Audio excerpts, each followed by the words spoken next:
lo primero que yo voy a hacer es pedir un informe de los casos pendientes, de lo que está todavía en el pipeline, ¿no?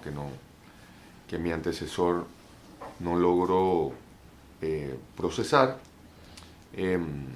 Pediré también la ejecución presupuestaria del órgano judicial.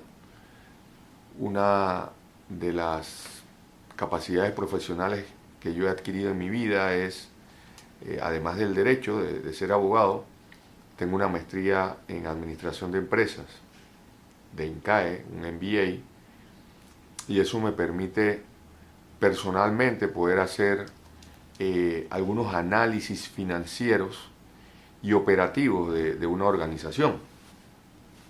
Yo creo que es importante que un magistrado, además de administrar justicia, forma parte de la junta directiva de una organización, como si fuera una empresa, como si fuera igual que esta.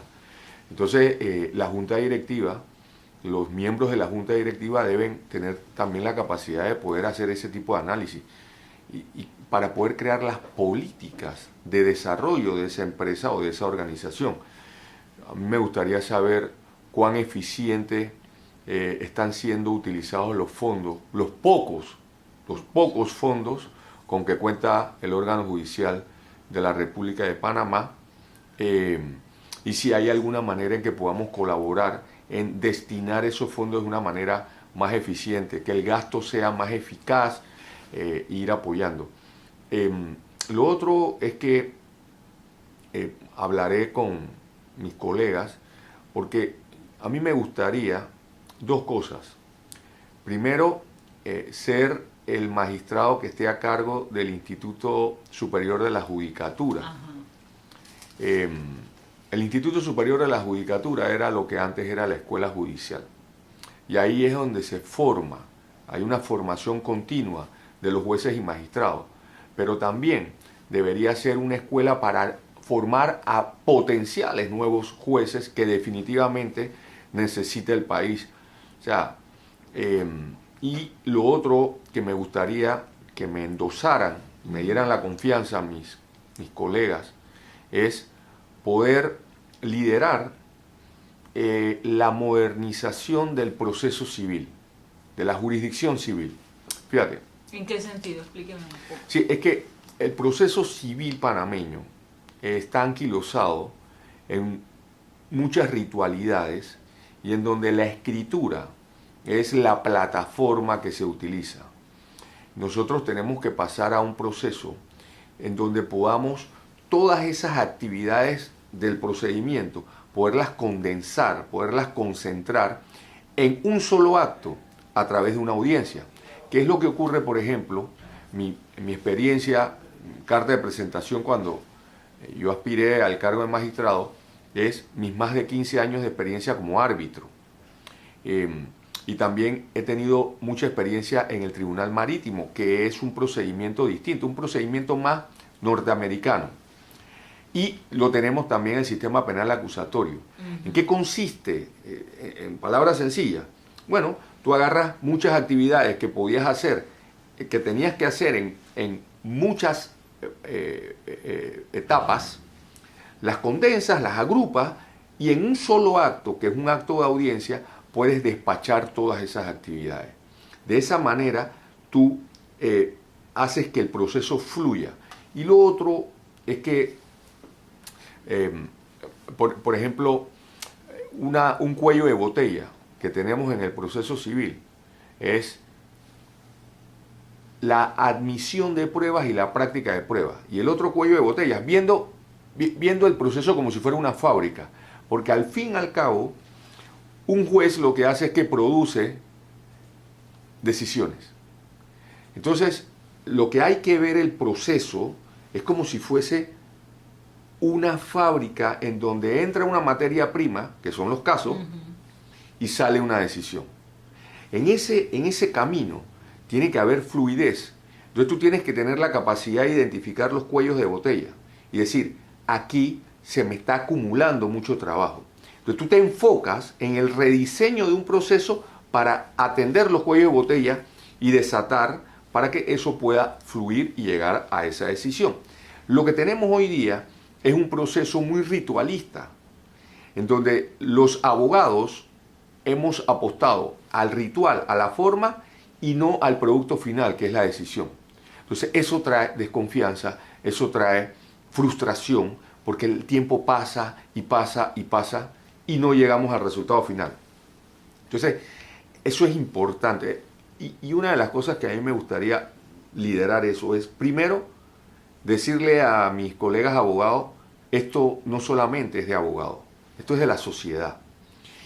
Y a mí me gustaría hacer alianzas con fuerzas vivas de la sociedad, medios de comunicación, para hacer docencia, para crear una cultura jurídica, para que la gente entienda qué se hace en el órgano judicial, porque el desconocimiento trae muchas veces críticas infundadas. ¿Tendrá usted entonces un despacho abierto, como más cercano a todos los organismos, tal como lo está planteando? Total. Yo quiero tener cercanía con la sociedad. Una cosa es mantener la confidencialidad de las partes en los procesos y otra cosa es abstraerse del mundo. Yo no quiero ser un magistrado inalcanzable como la mayoría de los que digo, por supuesto, ustedes los medios de comunicación, cada vez que tienen la oportunidad de entrevistar a un magistrado, la entrevista que le hacen es con casos concretos. Y seguramente el magistrado le dice, yo no te puedo hablar del caso porque, por razones obvias, porque hay una confidencialidad, tengo que respetar y al final ustedes van a ver cuál es el razonamiento de mi decisión. Se puede compartir o no se puede compartir, pero ahí debe estar razonada. Eso es una cosa, el caso y el fondo en particular.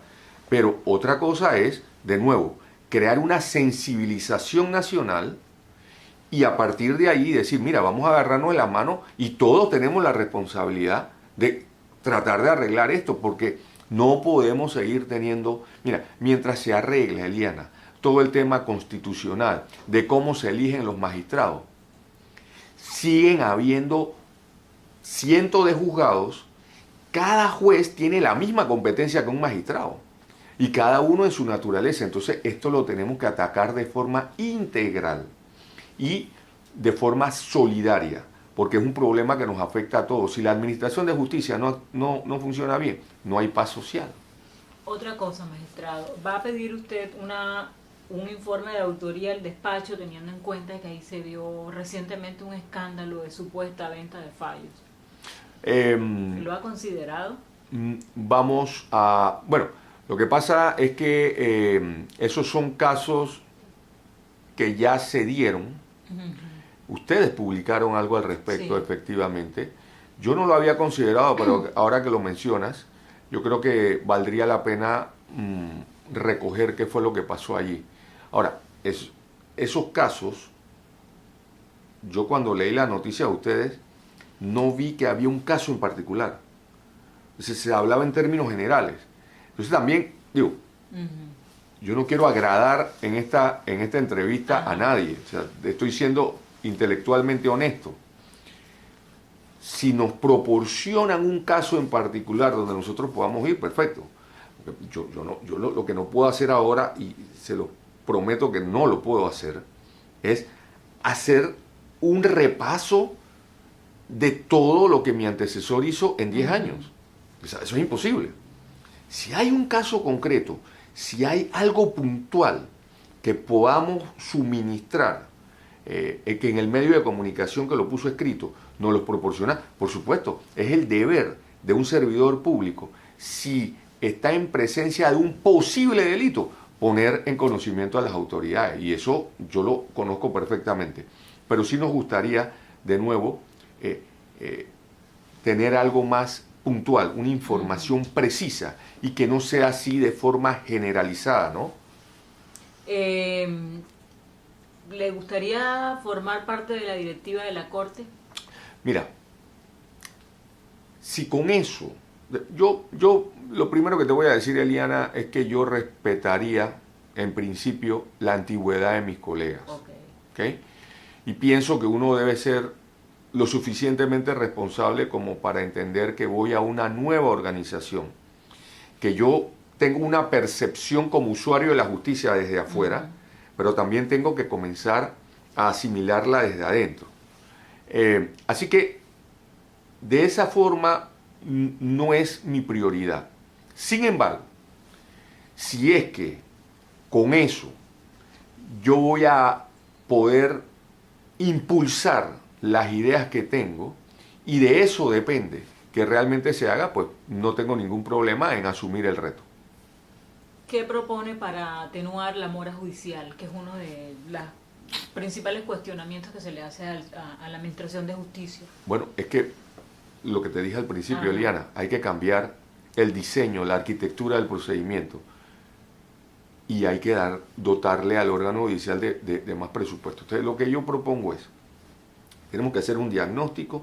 Yo tengo bastante claridad, pero de todas maneras, un diagnóstico, una consultoría, es decir, ¿dónde están los problemas? ¿Dónde está el cuello de botella?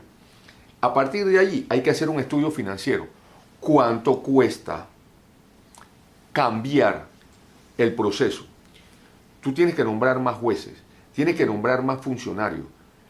Tú sabes que en materia de recursos humanos hay 3 cosas que influyen en la productividad de la persona que hace una labor. La primera, por supuesto, el salario. Segundo, la cercanía al trabajo.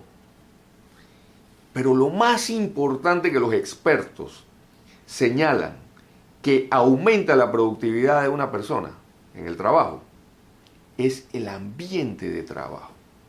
Entonces tú no le puedes pedir a gente que abnegada y místicamente están haciendo una labor, que en un juzgado que es del tamaño de este espacio en donde tú me estás entrevistando, se haga una labor, se fallen casos millonarios, se decidan situaciones económicas, se tomen decisiones en nombre de la República y por autoridad de la ley, cuando no tienes ni siquiera un ambiente de trabajo digno. Entonces tenemos que proporcionarle eso también a los seres humanos que están allí trabajando para que haya una administración de justicia. Entonces, todas esas cosas hay que estudiarlas, hay que hacer un informe, proyecciones financieras. Esto, mira, no puede ser, Eliana, que tú para ir a recibir el servicio de administración de justicia, ya de por sí el drama judicial de lo inhóspito de las instalaciones, que por supuesto no le da la mejor disposición a ese funcionario para atenderte, pero llegar a la Corte Suprema de Justicia es casi que imposible.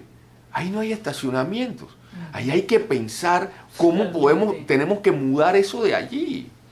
O sea, y es que solamente de esa forma es que se va a poder mejorar. Entonces, la mora judicial, ¿cómo se va a atacar? Con la misma cantidad de personas no la podemos atacar. Porque siguen entrando más materia prima para producir en esa fábrica, pero tengo la misma cantidad de trabajadores procesándome esa materia prima. Es imposible. Se te van a seguir acumulando, acumulando y acumulando. Más presupuesto, mejores condiciones y sobre todo también el ejemplo que tienen que dar los jefes con respecto al resto de las personas. Yo entiendo perfectamente, Eliana, que hay independencia judicial. Es decir, un magistrado no puede bajar o acudir a la oficina de un magistrado del Tribunal Superior o de un juzgador de primera instancia en la esfera civil para exigirle un pronunciamiento con respecto a una causa. Pero lo que nosotros sí podemos hacer es ver administrativamente la productividad. Y eso empieza porque todos lleguen a las 8 de la mañana. Que un juez me llegue a las 10 de la mañana es no dar el ejemplo. O sea, no puede ser. Yo creo que por ahí hay cosas sencillas que se pueden hacer, pero tú tienes que predicar con el ejemplo. El que tiene que llegar a las 8 de la mañana también eres tú, ¿no? ¿Qué piensa de los constantes y costosos viajes de los magistrados? Mira, hay viajes que por el propio, asumo, es una intuición, que por las funciones que se desarrolla serán algunos viajes necesarios, pero yo creo que eso hay que revisarlo. Yo venía pensando hace un momento, que ¿por qué incluso el viaje tiene que ser de primera clase? Exacto. O sea, yo no sé si tú tienes que viajar de aquí a Costa Rica, ¿por qué vas a pagar primera clase si es una hora de vuelo? O a Colombia. Sí, algo cercano. Pero de nuevo, por eso que una de las cosas que voy a pedir es que me den el insumo de la ejecución del presupuesto para poder hacer un análisis y ver cuánto se está gastando en eso, si es realmente necesario el que se gaste en eso versus poder transferir esos fondos para otros propósitos. De pronto hay que comprar más computadoras. Con un solo viaje, tal vez yo puedo comprar 2 computadoras. Limitar eso, qué sé yo. Ahora, yo te soy franco, soy 1 de 9. Somos primos interpares. Allí ni siquiera el presidente de la Corte tiene más jerarquía o digamos que tiene más poder que el resto de los otros 8. O sea, todos somos iguales. Y esto obviamente necesita de que se conjugue el mismo sentimiento de parte de mis otros colegas.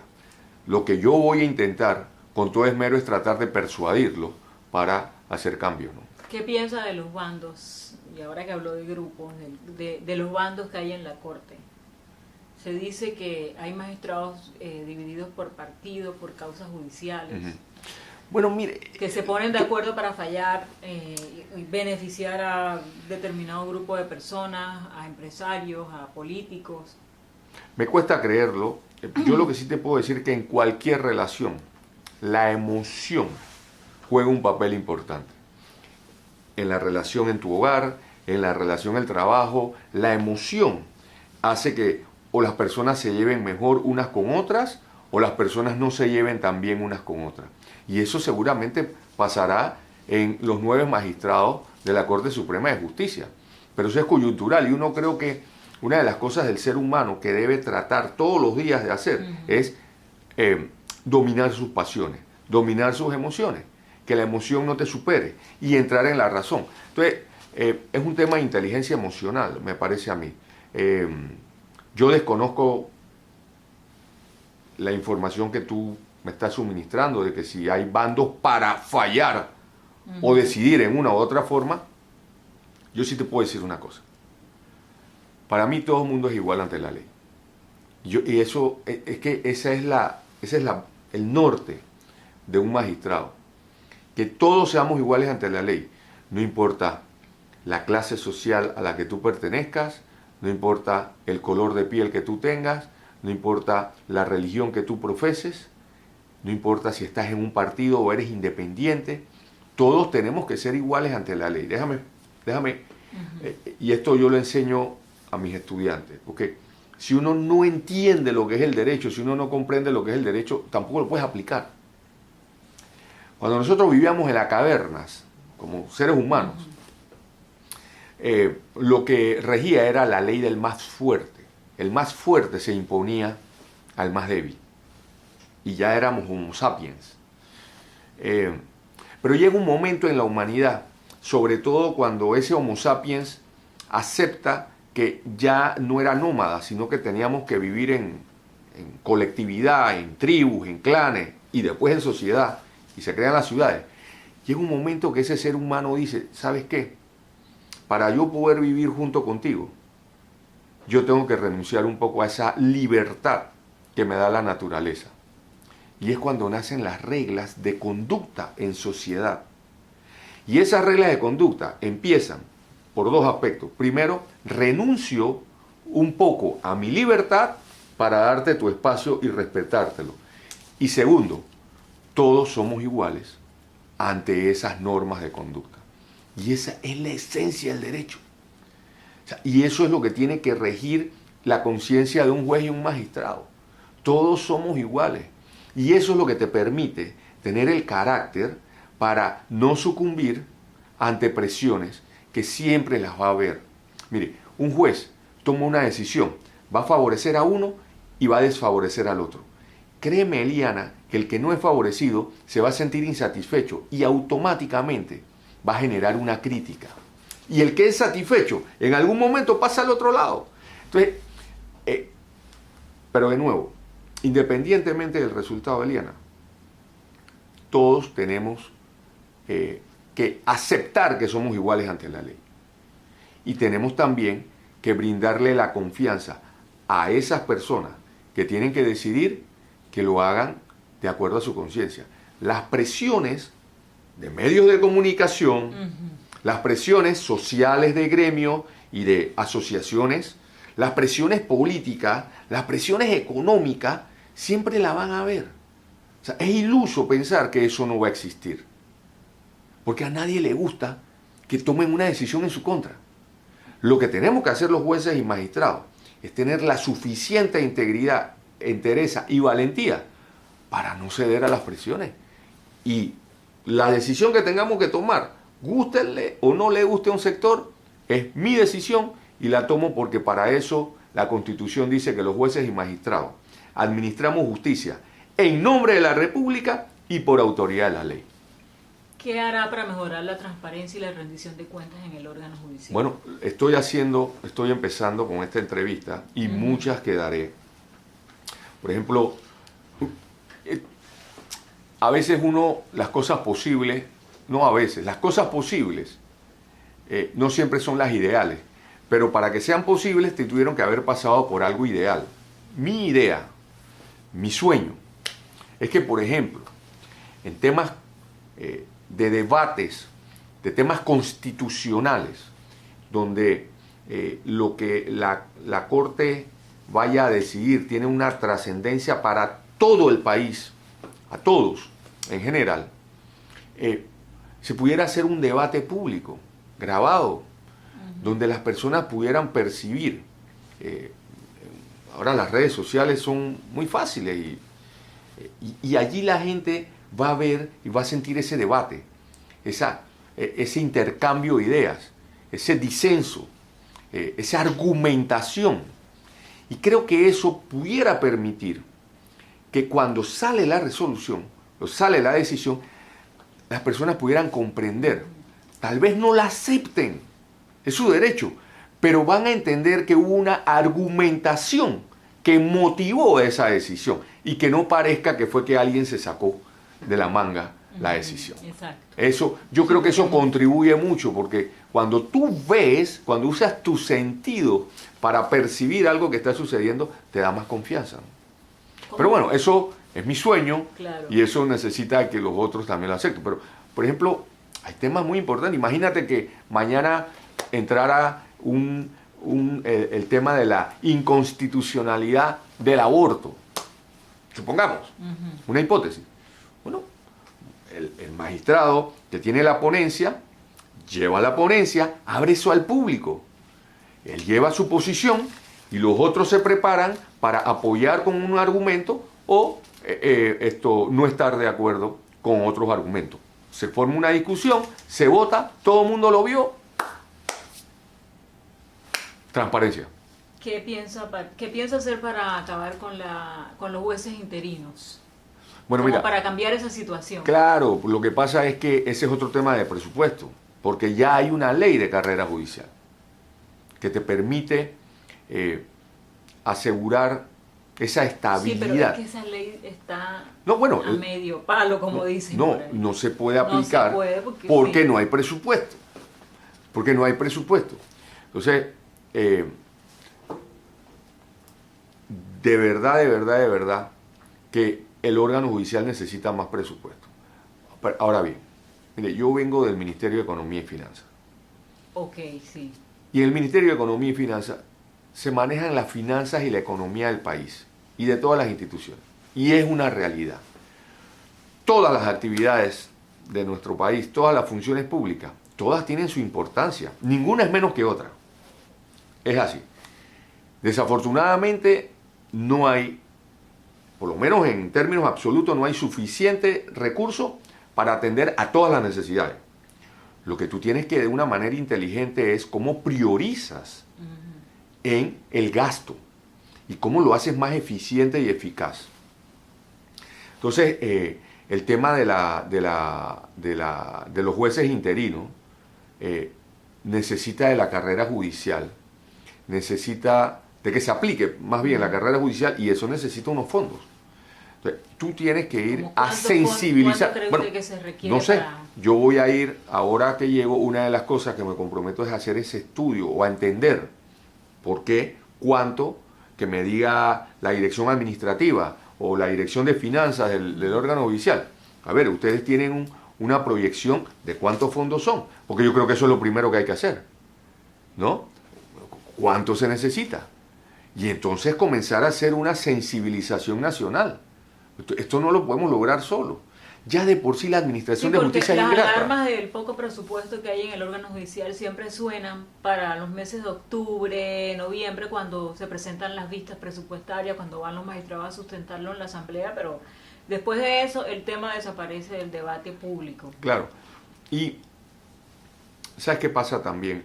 Yo creo que es un tema de que hay tanto trabajo en solo el tema de administración de justicia que de pronto los colegas se desinflan o se desaniman. Eso es una lucha que hay que hacer. Pero bueno, la experiencia que yo traigo del MEF me va a permitir poder entender el tema de las finanzas y ayudar a hacer una estrategia para obtener los fondos que sean necesarios. Pero no solamente por el tema de la interinidad, ya te digo, es un tema también de ambiente, de trabajo y de servicio público. Yo no sé si tú has tenido la oportunidad de ir a un juzgado, pero es indigno. Es indigno, totalmente. Pero también es indigno para el que trabaja allí. Entonces, eso lo tenemos que cambiar. Hay que luchar, hay que luchar. ¿Y su equipo de trabajo cómo lo va a integrar? ¿Va a llevarse gente del MEF o va a buscar personas de dónde? No, mira, yo primero voy a llegar, voy a conocer a las personas que están allí. Sobre todo los magistrados tienen asistentes, que son abogados, con mucha experiencia también en el órgano, son los que te ayudan a proyectar. Ellos tienen un trabajo muy importante que hacer. Tampoco tú puedes llegar a improvisar allí. Lo que ven, por lo menos en la sala civil, son cosas muy técnicas. Allí también se ve pleno. O sea, ahí se ve amparos, se ve habeas corpus de personas que están detenidas. Como son temas constitucionales, le puede quedar a un magistrado de la sala civil, amparos de garantía, inconstitucionalidades, aparte de la sala civil, que son las cosas técnicas. Yo creo que no sería responsable que yo simplemente por llevar a alguien de confianza, pero que no esté preparado, someta al despacho a una carga o a una lentitud innecesaria. Voy a evaluarlos, a los que están allí, voy a pedirles su currículum, su hoja de vida, su trayectoria, los evaluaré y tomaré una decisión. Hay cuestiones de confianza, como hay una secretaria ejecutiva, una persona que es como también la que coordina el despacho, todo el trabajo, que viene a ser como el asistente directo. Yo creo que esos cargos son unos cargos de confianza que yo inmediatamente estaré asignando a nuevas personas, pero por lo general, en el resto yo creo que lo responsable es hacer una evaluación de los que están allí. ¿Usted cree que es necesario una sala o un tribunal constitucional? Total. Vamos a ver. Te acabo de decir una cosa. Yo soy magistrado de la sala civil. Por eso precisamente le hago la pregunta. Entonces, imagínate que cae un habeas corpus de una persona por tráfico de drogas. Mi especialidad es civil. Yo he manejado temas penales, pero llega eso allí, o un habeas corpus por un tema que tiene que ser más penal, y ahora con un sistema penal acusatorio que es novedoso. Entonces tú tienes que entrar como magistrado a ver ese tema, ¿no?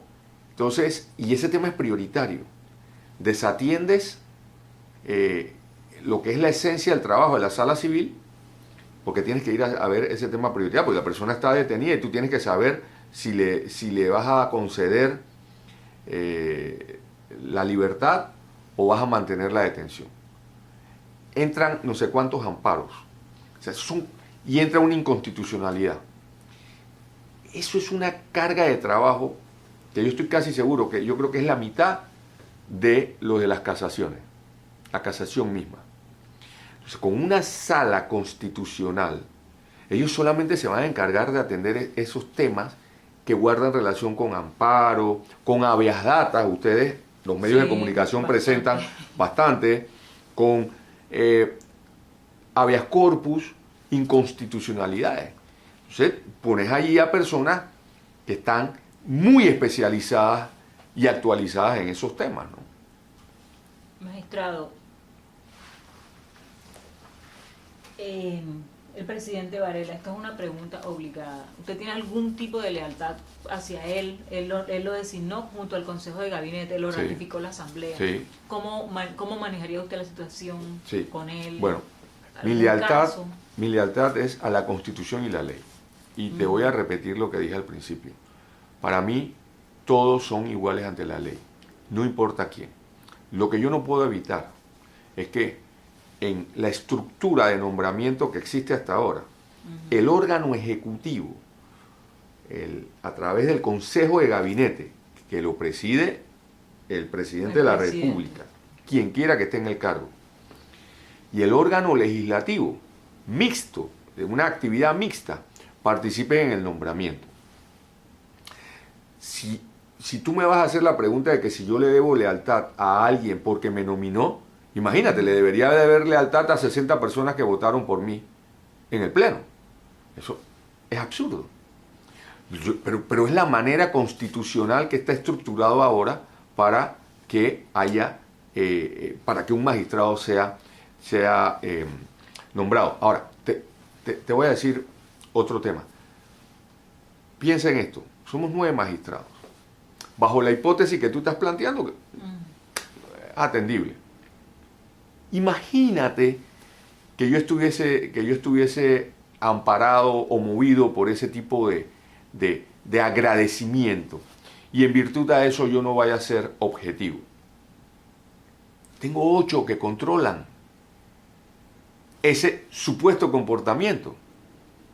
Entonces, esos otros 8, seguramente, si yo estoy haciendo una locura, van a poder tener el control y van a decir, no, yo no estoy de acuerdo. Pero además, eso me da la oportunidad de también explicar o resaltar por qué es que en la estructura constitucional que tenemos ahora, la importancia de los nombramientos escalonados es porque ningún gobierno, según la estructura que tenemos ahora, nombra más de, o sea, no nombra la mayoría de los magistrados. 3 gobiernos participan en el nombramiento de la estructura actual. Ningún gobierno nombra la mayoría.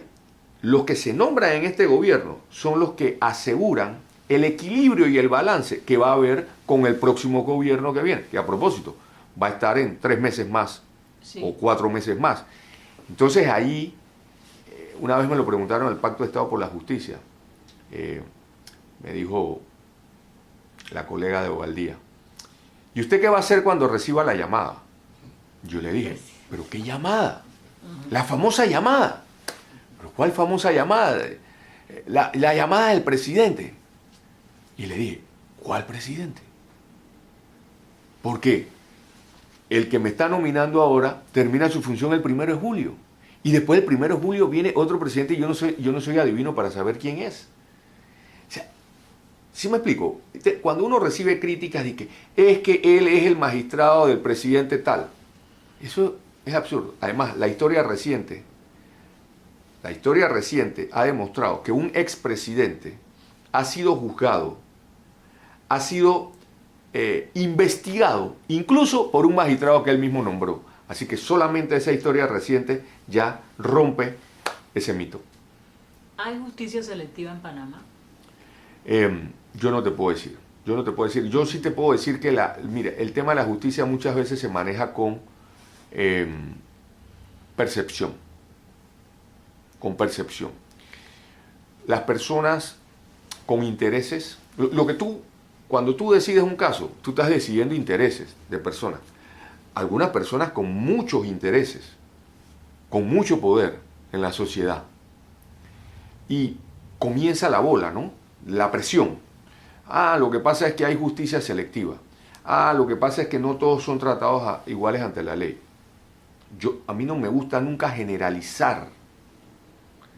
Yo nunca puedo afirmar algo como cierto en base a percepciones generalizadas. Y yo creo que un juez no se puede dar ese lujo. La pregunta que tú me estás haciendo te la tengo que contestar como juez. Como juez te tengo que decir, mira, para mí lo que no consta en el expediente no existe. Y como es un tema de percepción, me abstengo de darte una opinión más certera, ¿no? Ahora un tema bien distinto. ¿Piensa que hay que hacer reformas al Código de la Familia? Todo es revisable, todo evoluciona. De hecho, las reglas que están vigentes hoy, dentro de 20 años, pueden estar desfasadas. Las reglas que estaban vigentes hace 50 años, dentro de 50 más pueden estar desfasadas porque la sociedad va evolucionando. La ley cambia cuando la sociedad cambia y evoluciona. Tú no puedes cambiar una sociedad con una ley, porque no tiene legitimidad. Es al contrario. Entonces, hay temas en el Código de la Familia que pudieran ser revisados. Los temas de pensiones alimenticias, por ejemplo. Yo lo digo como una inquietud que siempre he tenido. Cuando nosotros buscamos la verdad formal y no la verdad material, y cuando realmente no tenemos en cuenta el interés superior del menor. Cuando a alguien le ponen una pensión alimenticia, no es contra el padre ni a favor de la madre, sino a favor de los niños. Entonces, y ahí es donde entra el poder de un juez. Porque el juez tiene que, si lo que se protege con esta norma es el interés superior del menor, todas mis interpretaciones deben ser en función de garantizar ese interés.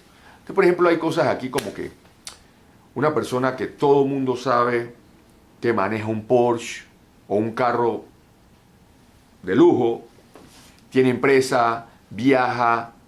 Entonces, cuando tú vas al proceso, te encuentras con un obstáculo porque todo está a nombre de sociedades anónimas y nada está a nombre de él. Entonces, de pronto, dice, yo no tengo para pagar la pensión. Yo creo que tiene que buscarse maneras en que los jugadores tengan más poder para ir más allá de ese espejismo, de esa aparente realidad, puedan investigar más sobre esa persona y puedan lograr ubicar los verdaderos bienes para satisfacer y garantizar los intereses de ese menor. Cosas que te puedo mencionar sin estudiar, ¿no? Pero en derecho todo es perfectible. Perfecto. Ya por último, usted habló un poco de las emociones y de... Hace una semana, sí, un poco más, usted fue sometido a un proceso de escrutinio en la comisión de credenciales. Ahí le señalaron su relación con el Ejecutivo.